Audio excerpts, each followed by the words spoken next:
जंगबंदी खत्म होने के बाद इसराइल दोबारा हमलों का करेगा आगाज, नेतन्याहू का बयान।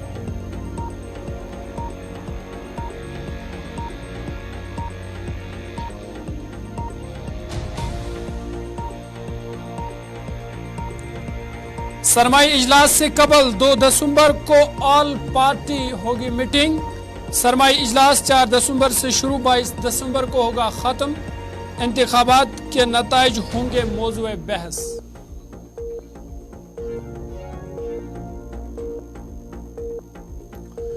उत्तरकाशी टनल में 16 दिनों से फंसे मजदूरों को बचाने की जदोजहद जारी। सुरंग की खुदाई के दौरान हर रोज नए चैलेंजों का सामना। रियासती और मरकजी सरकार की सूरत हाल पर कड़ी नजर।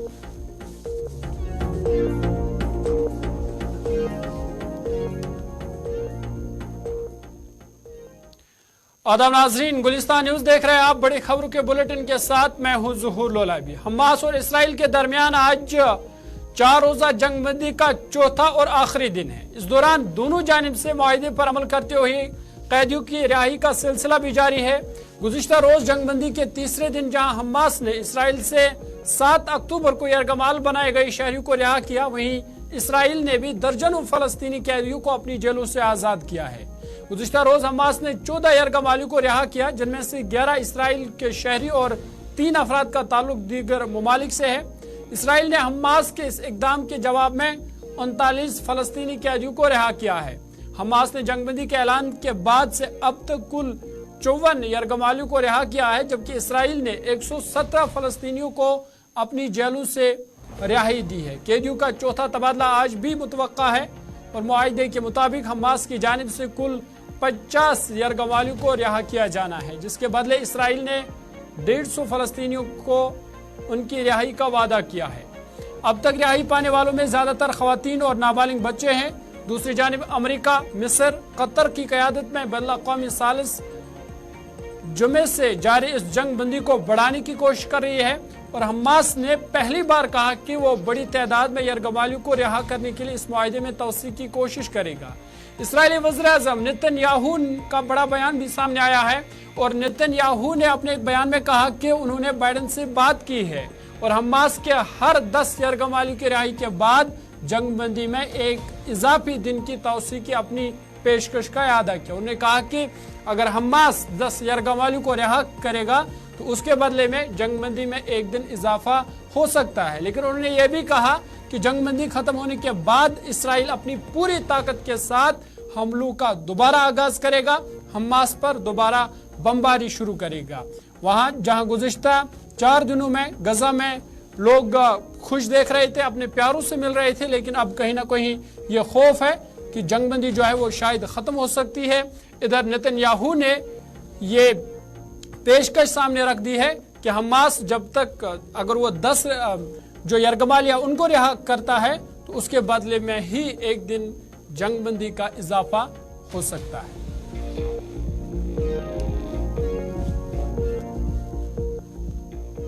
गजा से हमास के हाथों यरगमालियों की रिहाई पर अमेरिकी सदर जो बाइडेन ने कहा कि इस मुआहदे के तहत गजा में लड़ाई अब 3 दिन के लिए रोक दी गई और इस दौरान 58 जो यरगमाली है उनको रिहा किया गया है, जिनमें थाईलैंड, फिलिपाइनी और रूसी शहरी शामिल है। बाइडेन ने मजीद क्या कुछ कहा, आपको सुनवाते हैं।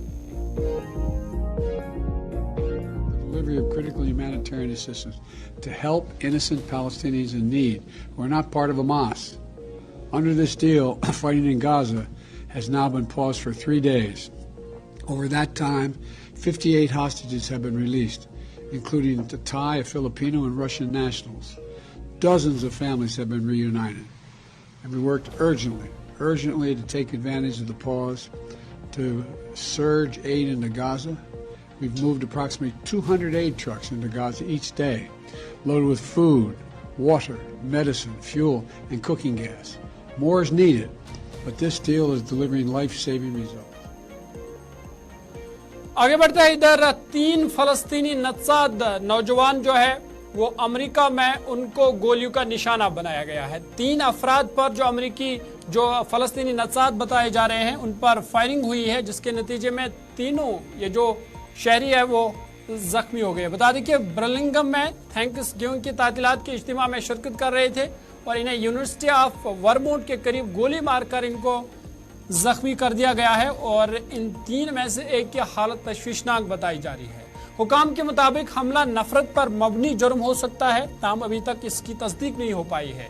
बर्मिंघम पुलिस के मुताबिक उन्होंने एक बयान भी जारी किया है और उन्होंने कहा कि कैंपस के करीब शाम 6:25 के करीब यह हमला हुआ और हमले के बाद पुलिस ने मुश्तबा शख्स की तलाश कर रही है और 2 की हालत, ये जो 3 जख्मी हुए, 2 की हालत मुस्तहकम और एक जो है उस पर गोली संगीन चोटें आई हैं और उसकी हालत शदीद बताई जा रही है। पुलिस के मुताबिक ये जो 3 है जिनको जख्मी किया गया है, इनकी उम्र जो है 20 साल बताई जा रही है और तीनों पैदल जा रहे थे जब एक सफेद फार्म आदमी ने हैंडगन से उन पर गोलियां चला दी और जिसके नतीजे में ये तीनों जो है जख्मी हुए और ये जो फायरिंग करने वाला था इसने पिस्तौल का इस्तेमाल किया है और पिस्तौल से कम 4 राउंड फायर किए हैं और फायर करने के बाद ही वो वहां से फरार हुआ है। तमाम फायरिंग के इस नतीजे में 3 फलस्तीनी नक्सली जख्मी हुए हैं, जिनमें 2 की हालत मुस्तहकम और एक की हालत जो है तशवीशनाक बताई जा रही है।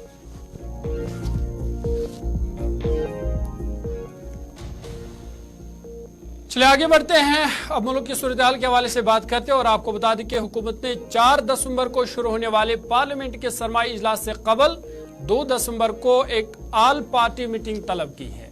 पार्लियामेंट का सरमाई इजलास 22 दिसंबर 2023 को खत्म होगा, 4 दिसंबर से ही शुरू होगा 22 दिसंबर तक और हुकूमत की जानिब से पार्लियामानी उमूर के वजीर प्रहलाद जोशी ने 2 दिसंबर को ऑल पार्टी मीटिंग बुलाई है। कुल जमाती इजलास आमतौर पर सेशन शुरू होने से एक दिन पहले बुलाया जाता है, ताहम इस बार 3 दिसंबर को 5 रियासतों के वोटों की गिनती की वजह से एक दिन जो है इसे आगे बढ़ाया गया है। सरमाई इजलास 5 रियासतों राजस्थान, मध्य प्रदेश, छत्तीसगढ़, मिजोरम और तेलंगाना में असेंबली इंतखाबात के नताइज के ऐलान के एक दिन बाद होगा और तवक्का है कि इंतखाबात के नताइज सेशन में मौजूद बहस होंगे, उस पर बहस की जाएगी।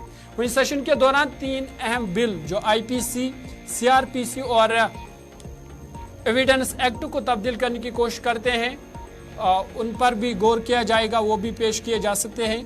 और सेशन में तृणमूल कांग्रेस के रुकन असेंबली महबूब मोहतरा के खिलाफ कैश फॉर क्वायरी के इल्जामात पर इखलाकियात कमेटी की रिपोर्ट पर भी बहस होने का इम्कान है और कमेटी ने इन्हें पार्लियामेंट से मुअत्तल करने की सिफारिश भी की है। अगर हुकूमत अपने कानून साजी के एजेंडे को आगे बढ़ाने की कोशिश करेगी, इम्कान है कि अपोजिशन जमातें इन तमाम मसाइल पर बहस के लिए जो मौजूदा सरकार है उस पर दबाव बनाएगी।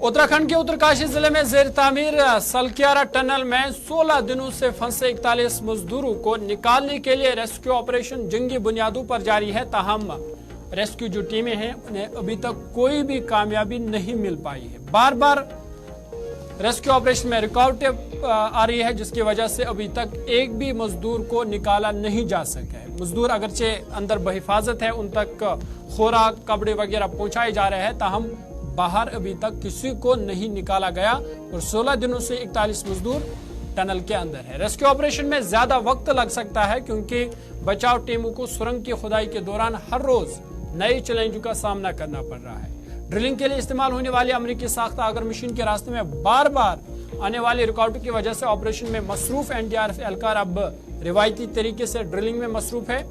आपको बता दें कि चारधाम यात्रा के रास्ते पर बनी इस सुरंग का एक हिस्सा 12 नवंबर यानी दिवाली के दिन गिर गया था, जिसकी वजह से इसमें काम करने वाले 41 मजदूर मलबे के दूसरी तरफ फंस गए थे और इसके बाद से इन्हें बाहर निकालने के लिए जंगी बुनियादों पर मुहिम जारी है, लेकिन अभी तक कोई कामयाबी नहीं मिल पाई है। इधर उत्तराखंड के वज़ीर आला पुष्कर सिंह धामी खुद मौके पर मौजूद है और रेस्क्यू ऑपरेशन की निगरानी कर रहे हैं और वज़ीर आज़म नरेंद्र मोदी भी उन्हें मुहिम के बारे में अपडेट्स हासिल करने के लिए बाकायदगी से फोन कर रहे हैं। रेस्क्यू ऑपरेशन फिलहाल जंगी बुनियादों पर जारी है और कोशिश की जा रही है कि कहीं ना कहीं जो अंदर फंसे हुए मजदूर हैं उनको किसी भी तरीके से बाहर निकाला जा सके।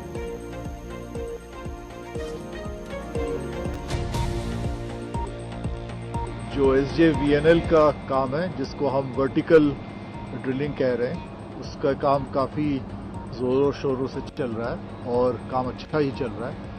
अभी हमने 15-20 मिनट पहले उसका एक छोटा सा रिव्यू लिया था, जिसमें उन्होंने 19.2 मीटर्स ड्रिलिंग कर दी है।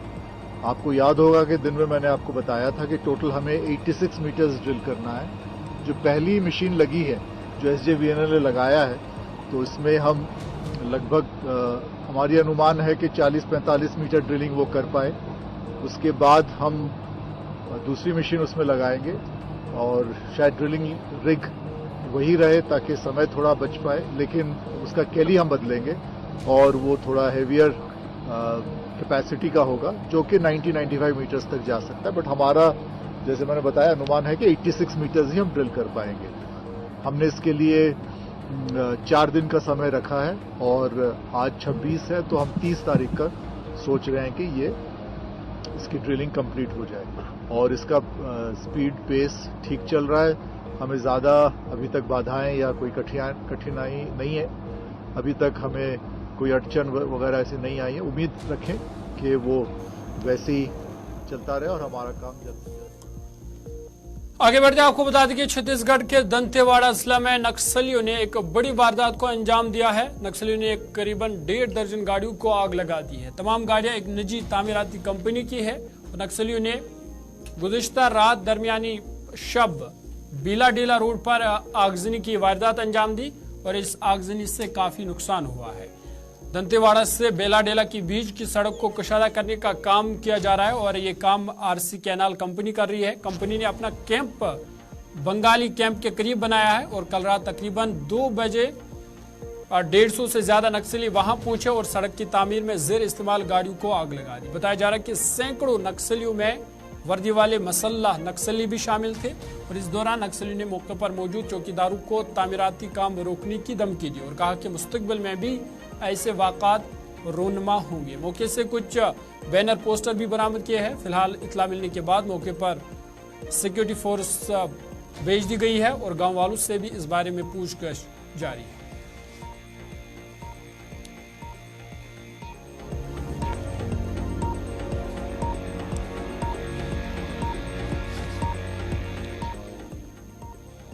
आज पूरे मुल्क और दुनिया भर में गुरु नानक जयंती या जिसे हम गुरुपर्व मजहबी अकीदत और जोश खरोश के साथ आज मनाया जा रहा है।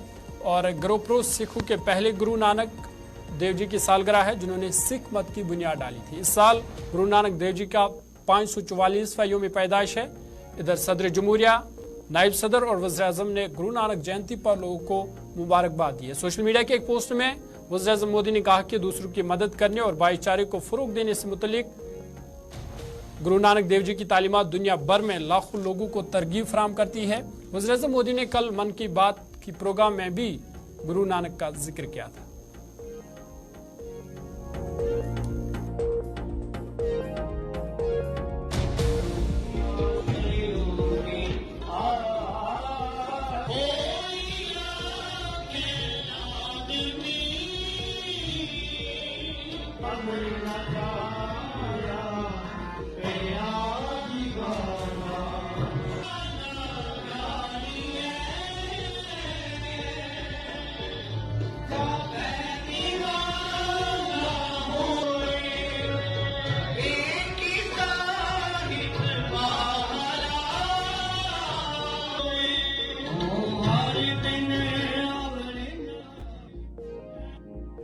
साथियों, कल पूर्णिमा के दिन ही गुरु नानक देव जी का भी प्रकाश पर्व है। गुरु नानक जी के अनमोल संदेश भारत ही नहीं, दुनिया भर के लिए आज भी प्रेरक और प्रासंगिक है।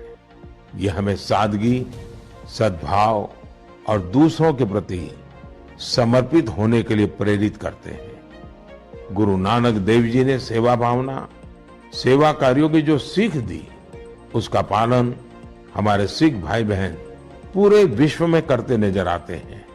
मैं मन की बात के सभी श्रोताओं को गुरु नानक देव जी के प्रकाश पर्व की बहुत बहुत शुभकामनाएं देता हूं। सोशल मीडिया कांग्रेस की चेयरपर्सन पंकोरी पाठक ने कहा कि इलेक्शन कमीशन की हकीकत 2026 के इंतखाबात को करीब लाना है। उन्होंने कहा कि पूरा मुल्क जानता है जैसे जैसे इंतखाबात करीब आ रहे हैं, इलेक्शन कमीशन और ईडी, सीबीआई जनता पार्टी के साथ खड़े हैं। 5 रियासतों के इंतखाबात के बारे में उन्होंने कहा कि कांग्रेस 3 दिसंबर को हुकूमत बना रही है। इस तरह पूरे मुल्क में कांग्रेस का माहौल बना हुआ है। राजस्थान और छत्तीसगढ़ में कांग्रेस हुकूमत ने जिस तरह से काम किया है, इसे देखकर इस बार भी अवाम कांग्रेस का साथ देगी।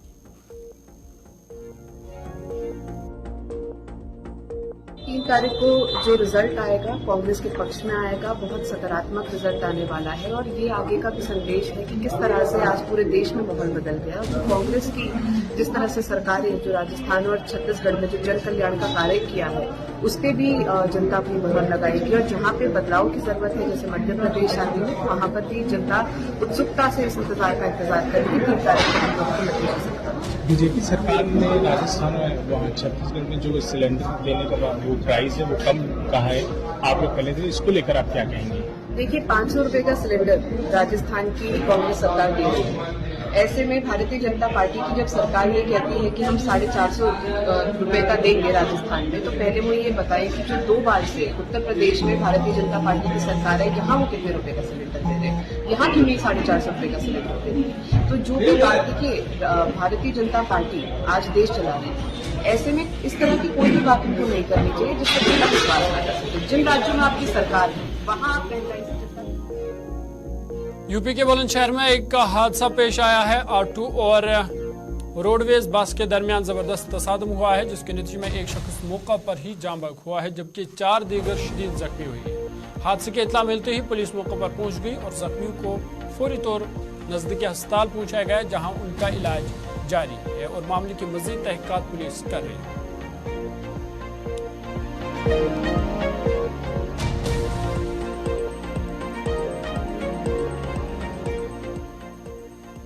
चलिए आगे बढ़ते हैं। आपको बता दें कि लेजेंड्स लीग क्रिकेट सीजन 2 के 4 मैचों की मेजबानी के लिए जम्मू पूरी तरह से तैयार है और 3 दहाइयों से ज्यादा वक्फे के बाद जम्मू के क्रिकेट शायकीन अपने ख्वाबों के खिलाड़ियों को मैदान में लाइव देखने के लिए पुरजोश है। हरभजन सिंह की कयादत में मणिपाल टाइगर्स आज मौलाना आजाद स्टेडियम में फ्लड लाइट्स के नीचे साउदर्न सुपरस्टार्स से मध्य मुकाबल होंगे और क्रिकेट के इस बड़े इवेंट के लिए सिक्योरिटी के सख्त इंतजाम किए गए हैं और बैन अवी क्रिकेट स्टार्स की वो भी पहुंच चुके हैं। कुछ मशहूर खिलाड़ी वो कल ही पहुंचे थे। बता दें कि इस इवेंट में Harbhajan Singh, Pathan brothers, Gautam Gambhir, Chris Gayle, Suresh Raina, Kevin Pietersen जैसे मशहूर खिलाड़ी जलवे बिखेरते नजर आएंगे और इस मैदान पर आखिरी बैन अवी क्रिकेट मैच 19 दिसंबर 1988 को भारत बमुकाबला न्यूजीलैंड के दरमियान हुआ था और अब करीबन 3 दहाइयों के ज्यादा वक्फे से बाद बैन अवी क्रिकेट खिलाड़ियों की इस मैदान पर वापसी है। वहीं लोगों में भी काफी जोश खरोश देखा जा रहा है।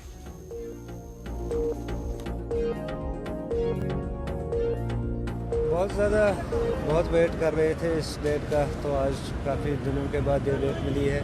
मैं सुबह 5 बजे से यहाँ पे खड़ा हूँ, तो अभी कोई आया ही नहीं है। अभी ऑनलाइन टिकट बता रहे हैं, तो अगर ऑफलाइन नहीं हुई तो फिर ऑनलाइन ही कटा देंगे।